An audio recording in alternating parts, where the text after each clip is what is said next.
Dear students of grade 12, आज हामी ग्रामरको महत्त्वपूर्ण पाठ रिलेटिभ क्लज अथवा रिलेटिभ प्रोनाउन्सको बारेमा बुझ्ने प्रयास गर्छौं है।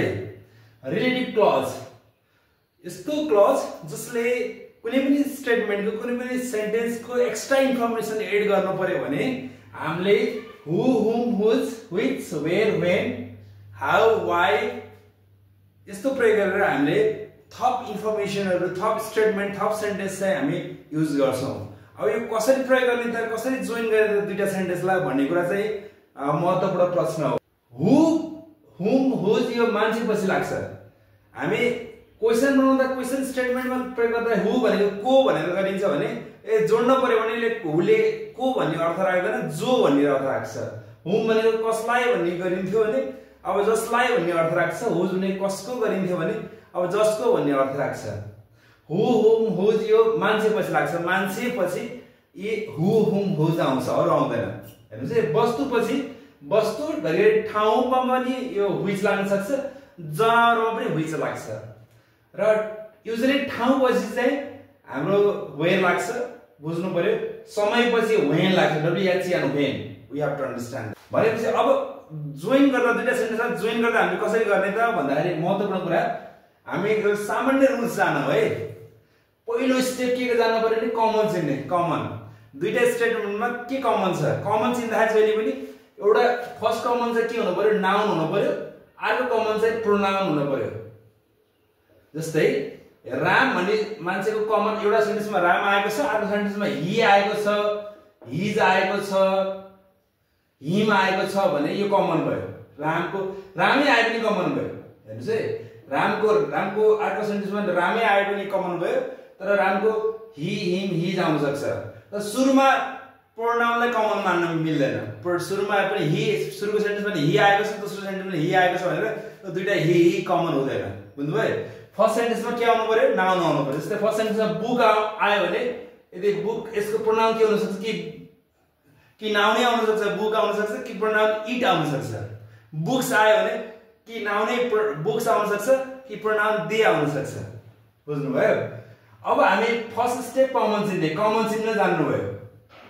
जस्तै ठाउँ आयो भने पोखरा आयो भने यसको कि पोखरै आउन सक्छ, कि ठाउँको ठाउँमा दिएर आउन सक्छ।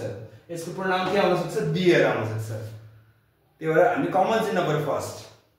अनि अर्को काम के गर्नु? फर्स्ट कमन पछि क्लज राख्ने। क्लज भनेको यो रिलेटिभ क्लज प्रयोग गर्ने। हु, whom, whose, which, where, when प्रयोग गर्ने। सेकेन्ड कमनलाई हटाउने एकदमै महत्त्वपूर्ण कुरा। सेकेन्ड कमनलाई हटाउनु पर्छ है। अनि यदि फर्स्ट कमन सुरुमा आएको, फर्स्ट सेन्टेन्सको सुरुमा फर्स्ट कमन आएको छ भने पछाडिको सेन्टेन्सलाई अगाडि ल्याउन राम्रो हुन्छ। अर्को सेन्टेन्सलाई अगाडि ल्याउनु राम्रो हुन्छ, र त्यहाँको सेन्टेन्सलाई पछाडि लानु राम्रो हुन्छ है। यो एक्सचेन्ज गर्ने, ठाउँ यो रिप्लेसमेन्ट गर्ने है। अब हेर्नुस् है, Sita is a nurse example छ। She works at hospital. Sita is a nurse, she works at hospital. यस्तो स्टेटमेन्टमा आयो। सबभन्दा पहिलो काम के गर्नु पर्यो? कमन चिन्ने। मैले फर्स्ट के भनेको थिएँ? सुरुमा नाउन हुनु पर्यो, त्यसपछि के हुनु पर्यो? प्रोनाउन हुनु पर्यो। सुरुमा सीता छ, सुरुमा नाउन सीता छ, दोस्रोमा प्रोनाउन सी छ। हेर्नु है, सीता र सी कमन भयो।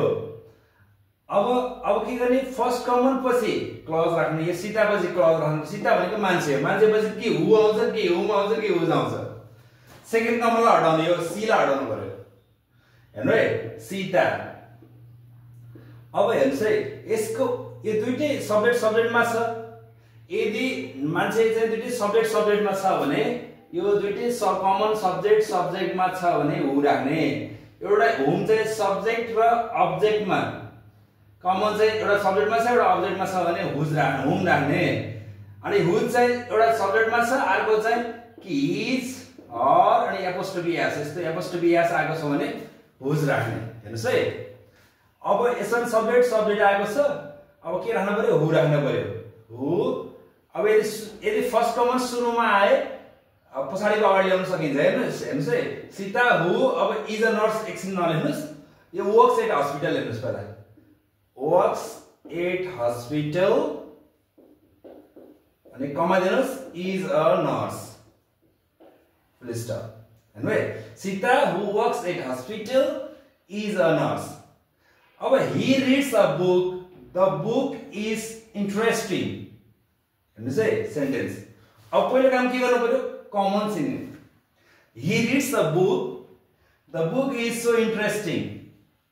Common के होला? यसमा a book हुन सक्छ. अर्कोमा common के हुन सक्छ? The book हुन सक्छ हैन? दुईटै नाउन आएको छ. सेकेन्ड कमनलाई हटाउने. अब हेर्नुस् त, he reads a book. First common चाहिँ के आएको छ? फर्स्ट कमन चाहिँ यो फर्स्ट सेन्टेन्सको लास्टमा छ. त्यही भएर हामीले क्लज राख्दाखेरि यो बुक भनेको वस्तु पछि के लाग्छ? व्हिच लाग्छ. यदि फर्स्ट कमन सुरुको सेन्टेन्सको सुरुमा नआयो भने तपाईले यो अगाडिको पछाडी गर्नु पर्दैन अनि अगाडि गर्नु पर्दैन है.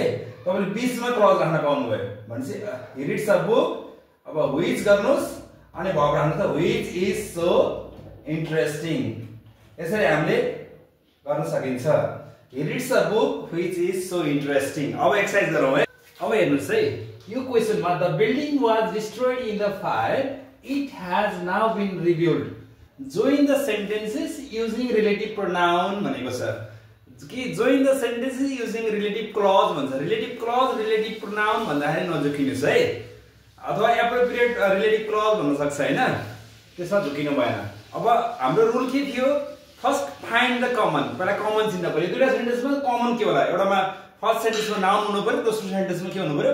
प्रोनाउन हुनु पर्यो. The building was destroyed in the fire. It has now been rebuilt. यो द बिल्डिङ हेर्नुस् त, द बिल्डिङ र इट. द बिल्डिङ सुरुमा आएको छ. यो फर्स्ट कमन भयो, यो सेकेन्ड कमन भयो. सेकेन्ड कमनलाई हटाउने हामीलाई थाहा छ. अब बिल्डिङ भनेको वस्तु भयो. वस्तुले के लिन्छ? व्हिच लिन्छ है. अब वस्तुले व्हिच लिन्छ भन्ने जानियो. अब हामीले सजिलै लेख्न सक्छौं द बिल्डिङ. अब कमा दिनुस्, व्हिच गर्नुस्. यो सेन्टेन्सको सुरुमा यदि फर्स्ट कमन आयो भने चाहिँ पछाडीकोलाई अगाडि ल्याउने, अगाडिको पछाडीको सेन्टेन्सलाई यो अगाडिको सेन्टेन्सलाई पछाडि लाने, पछाडीको सेन्टेन्सलाई अगाडि ल्याउने काम गर्नु पर्यो है. The building which has now been rebuilt, was destroyed in the fire. Can you say? अब second number question में हेर्नुस् त. Raju works in a finance company. I met him yesterday. अब कमन चिन्नुस् त. सुरुको काम के हो? कमन. यसमा पनि राजु छ अनि राजुसँग आई मिल्ने कुरा भएन. मेट हिम हेर्नुस् है. राजु र हिम यो सब्जेक्टमा आएको छ, यो अब्जेक्टमा आएको छ. यदि मान्छेपछि हु, हुम, हुज हुन सक्छ. यदि कमन चाहिँ सब्जेक्ट र अब्जेक्ट भयो भने त्यसमा के लाग्छ? हुम लाग्छ. अब यो पनि फर्स्ट कमन पनि सुरुमा आएको, सेन्टेन्सको सुरुमा आएको कारणले गर्दाखेरि अब हामी क्लज पनि अगाडि ल्याउनु पर्यो. हेर्नुस् है. राजु, अब हुम राख्नुस्. होम कमा दिनुस् है. राजु होम. अब सेकेन्ड कमनलाई हटाउनुस्. अब पहाडी सेन्टेन्सलाई अगाडि ल्याउनुस्. I met him yesterday, अनि अब बाँकी के रह्यो तपाईँ अगाडि सेन्टेन्सको? Works in a finance company. हेर्नुस् है. Third number question. Shanghai is the most populated city in the world, no doubt. I stayed there for 5 years. अब फर्स्ट सेन्टेन्समा सङ्घाई यो ठाउँको नाम छ अनि दियर छ हैन. ठाउँसँग दियर कमन हुन सक्छ. Shanghai is the most populated. First common के भयो? सङ्घाई भयो. सेकेन्ड कमन दियर भयो. सेकेन्ड कमन हटाउने. अब फर्स्ट कमन सुरुमा आएपछि के गर्नु पर्यो? फेरि पछाडीकोलाई अगाडि सेन्टेन्सले अगाडि ल्याउनु पर्यो अनि अगाडिको सेन्टेन्सलाई कता लानु पर्यो? पछाडि लानु पर्यो. हेर्नुस् है. सङ्घाई भनेपछि यो ठाउँको नाम भएपछि हामीले के गर्नु पर्यो? वेयर हाल्नु. कमा दिएर वेयर गर्ने. वेयर. अब पहाडी सेन्टेन्सलाई अगाडि ल्याउनुस् त. Where I stayed, or dear हटिसक्यो, for 5 years, is the most populated city in the world. अब हेर्नुस् है. क्वेशन नम्बर 4 मा he is the person अनि खाली ठाउँ दिएको छ bike I road yesterday use appropriate relative pronouns भनेको छ appropriate relative pronoun भनेको छ अब यसमा जोइन गर्नै परेन you don't need to join यहाँ खाली ठाउँ दिएको छ यो अलि सजिलो भयो अब खाली ठाउँ दिएको छ and he is the person भने मान्छे भएपछि के who हुने भयो कि whom हुने भयो कि whose हुने भयो ल हेर्नु त यसो विचार गर्नुस् त who bike त मिल्दैन whose bike I rode yesterday अथवा whom bike पनि मिलेन सजिलै भयो whose bike यसरी हेरि पनि थाहा हुन्छ यो पोसेसिभ केसमा के लाग्छ whose लाग्छ whose bike I rode yesterday यो सजिलो भयो जोइन गर्नै परेन यसमा सिधै खाली ठाउँमा आयो रिलेटिभ प्रोनाउन राख्नु भन्यो अनि तपाईले रिलेटिभ प्रोनाउन राख्न सक्नुभयो अब he bought a car last week his son went to Australia last week हेर्नुस् त यो दुईटा सेन्टेन्समा कुन कमन छ लास्ट वीक सेकेन्ड कमनलाई हटाइदिनुस् लास्ट वीक भनेको यो समय हो समयपछि के लाग्छ when लाग्छ यो सुरुमा आएको छैन त्यही भएर हामीले यो सेन्टेन्स पुरै सारौँ हेर्नु है he bought a car last week यसमा when राख्नुस् त when बीचमा यो week पछि कमा दिनुस् when गर्नुस् अब यो his लाई यो स्मल लेटरबाट सुरु गर्नु पर्यो his son went to Australia finished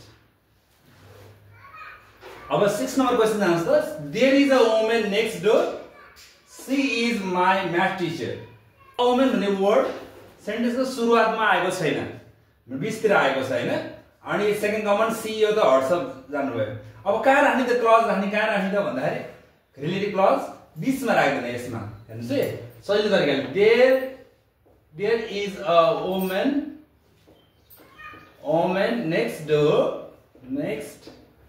door अब त्यसमा who राख्दिनुस् त who यहाँ woman सी छ who is यो who पछि verb आउँछ भन्ने पनि बुझ्नुस् है who is my math teacher finished अब लास्ट क्वेशन छ I have a bottle in my hand there is water in it अब कमन हेर्नुस् त नाउन र प्रोनाउन हुनु पर्यो यहाँ यसमा अ बोटल छ यहाँ इट छ इट को अगाडि के छ प्रिपोजिसन इन छ यदि सेकेन्ड कमन को अगाडि प्रिपोजिसन छ नि त प्रिपोजिसन सँगै ल्याउनु पर्छ रिलेटिभ क्लज को अगाडि हामीले रिलेटिभ प्रोनाउन को अगाडि के राख्नु पर्छ प्रिपोजिसन पनि राख्नु पर्छ बोटल सुरुमा छैन त्यही भएर हामीले क्लज का राख्नु पाइयो बीच सेन्टेन्स को बीचमा राख्न पाइयो हेर्नुस् है यदि फर्स्ट कमन सुरुमा छ भने सेन्टेन्स को सुरुमै ल्याउनु पर्यो क्लज पनि फर्स्ट कमन पछि क्लज राखेर हुनु पर्यो यदि क्लज चाहिँ बीचमा यदि फर्स्ट कमन चाहिँ बीचमा अथवा छेउतिर छ भने